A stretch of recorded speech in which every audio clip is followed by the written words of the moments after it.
Okay, let's get something strong off the top with this effect. Dang it.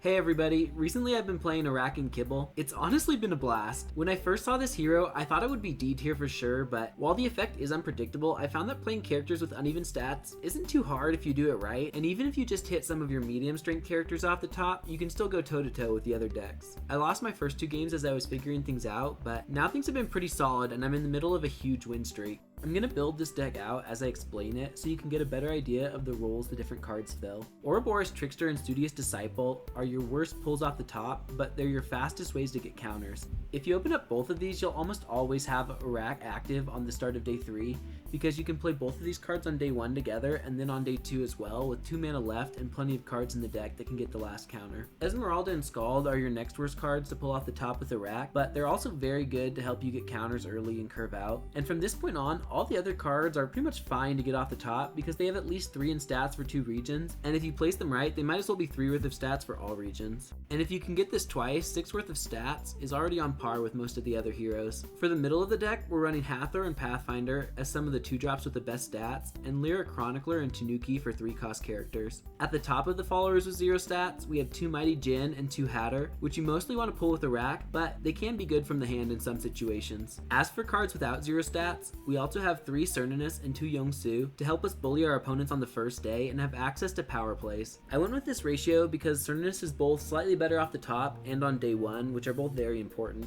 Yongsu is nice though if Auraq misses and gets a weak character off the top, because at that point you'll probably have enough 0 stats to activate Yongsu and then you can make up for the lost tempo. And the absolute powerhouses are Shenlong and Asmodeus. We'd pull these off the top with Auraq all the time if we could, and they aren't too bad to play from the hand in the late game either when you build up mana and you're short on resources. My only removal are 2 Paint Prison. I wanted the deck to have at least one way to answer some of the big anchored characters or annoying permanents, and this is the best one that can handle both while also working off the top with Auraq. I have a lot of 2-ofs right now because I'd usually rather have 2 different cards than 2 of the same card in my hand, because especially with a lot of them having 0 in one of the region types, things can get kind of awkward. I definitely might trim this down though if some of the cards prove to be consistently better. I also might cut some of the low cost cards if I frequently get more than I need, but for now things have been working really well. We're up against Fen Crowbar. Some would say it's the superior Lyra hero, but I think we can take this one. These Asmodeus are pretty expensive. We can't really afford to play them at this stage of the game, so we'll put them both in the mana pool. Yongsu and Cernunnos fill a pretty similar role. Since we don't have a Trickster to activate Yongsu early, I think we'll just throw that in the mana pool too, and then we can beat out whatever they play with the Cernunnos since we're going second. Oh, and this works out perfectly. Yeah, with this Scald only having a 3 in Forest and 2 in Water, we can actually play our Chronicler and take the lane while also getting a counter. Well, the fleeting is kind of annoying. We're already going to be shorter on resources than our opponent, and yeah, so now we'll definitely have to be smart with how we play our cards to not run out of resources. Paint Prison could be good against something like Treeman or Asmodeus, but I think it's just a little early to be worrying about that. I don't want to lead out with the Scald and let our opponent be able to just match us and make it so no one's advancing. Maybe we'll leave out with the Bravos card instead, and that can make things a little more awkward for our opponent, and if they end up playing like a 3-drop or something to beat it out, we can just throw the Scald in the other lane and make sure we advance as well. Them using the acapella training is a little bit of a punish because I'd rather they use that on the Scald than the Pathfinder, but at this point we can comfortably play our other character and know that we'll be advancing at least on one side. I'm honestly a little surprised that they're choosing this line. If they completely blocked us on the left, we would still have the same result of us advancing 1 more than them, but it would delay the game a little bit more, and I think Fen and Crowbar, since they can really build resources over time, they'll have an advantage in the late games. But hey, I'll take it. I mean, I'm happy to be closer to winning this. Honestly, the reasonable thing here would probably be to play double Scald this turn and hold the Cernunnos as a good resource, but I mean, we're playing Lyra and I kind of want to go all in, so I think we'll throw the Cernunnos into the mana pool, and even though that leaves us light on resources, we can get 3 counters this turn and be even closer to activating Auraq a second time. So yeah, I think that feels really strong, and then especially if we get Sabotage, this will also guarantee that we have 2 0-statted followers we can play this turn. There are a lot of options for what we can lead out with here. I want my opponent to win on the left side so that they'll be out of the starting spaces, and it'll be a lot easier for us to use our characters with uneven stats if they're not in any of the areas with 3 region types. Maybe if I throw a Scald on the left side, they'll double up there, and we'll only need to play one character on the right to have us both advance. Okay, it didn't work and they played on the right, which probably was the smarter decision. At this point though, we're fine. I'll just commit both of these followers from my hand so that we can get our counters up and, like I said before, make sure that we advance on the right and they advance on the left just to get them out of the hero starting space.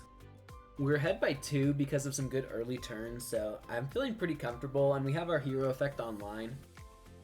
Shenlong could be amazing to help us finish out this game. I feel like it's just like 1 turn early though, because if we play it this turn, it's going to be the only card we're using. Yeah, I think that in case we pull a 0-statted follower off of the top with Auraq's effect, at that point we'd be back to 2 counters, and so if we throw the Shenlong in the mana here, we'll be able to play all 3 of our remaining cards and get the effect online again for next turn. They have Paint Prison as well, so it'd be pretty hard to find a time to play Shenlong. Ouroboros Trickster. Alright. I mean, I can never get mad at a fellow Trickster, and we are set up to be able to activate Auraq next turn, so yeah, this will be fine. Let's put it on the left side since our Disciple doesn't have a forest stat, so then we can put that on the other side and start out in both lanes.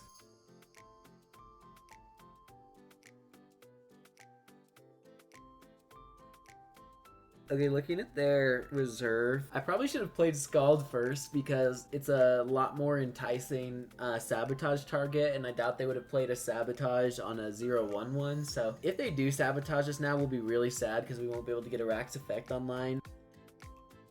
Okay, but they choose not to take it out, so everything's fine. Yeah, at this point, we'll just throw our Scald on the left so that we're 1 ahead. This tree man's gonna make a lot of value for them. Let's kind of roll the dice here though and see. If we get the right roll, we'll actually be able to block them on the right.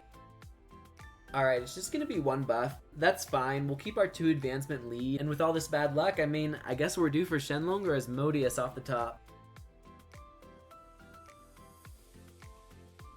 At this point, this Asmodeus will be pretty strong and we can play it and Trickster this turn, so let's put Paint Prison in the mana. Okay, the moment of truth. Alright, Youngsu, that's not bad. It probably would have been a little better to get something like Tanuki for pretty similar stats, but we could have gotten another counter. Well, I mean, at that point it would have been better to get a lot of things, but this will work fine. I'll put it in the left lane because I think I would care a little bit more about winning at this point than trying to block them.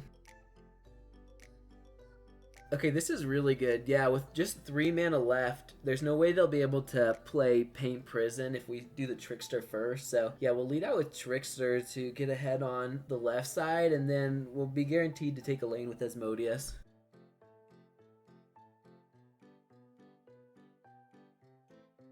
The 4 is a pretty good roll there, and they're going to have that 7/7/7 sticking around.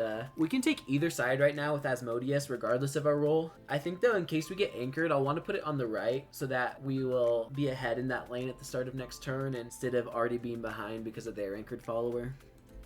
And it is anchored, yeah. It's going to be really hard for them to stop us next round.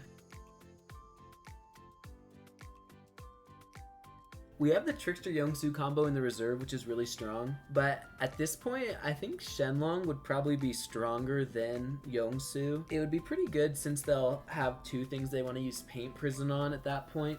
I think I'll just hold on to all of these cards because the extra mana won't really help us this turn, and then we'll have some more flexibility as we make our plays. Definitely leading with the Trickster here first, and yeah, there's no reason to play on the left at this point.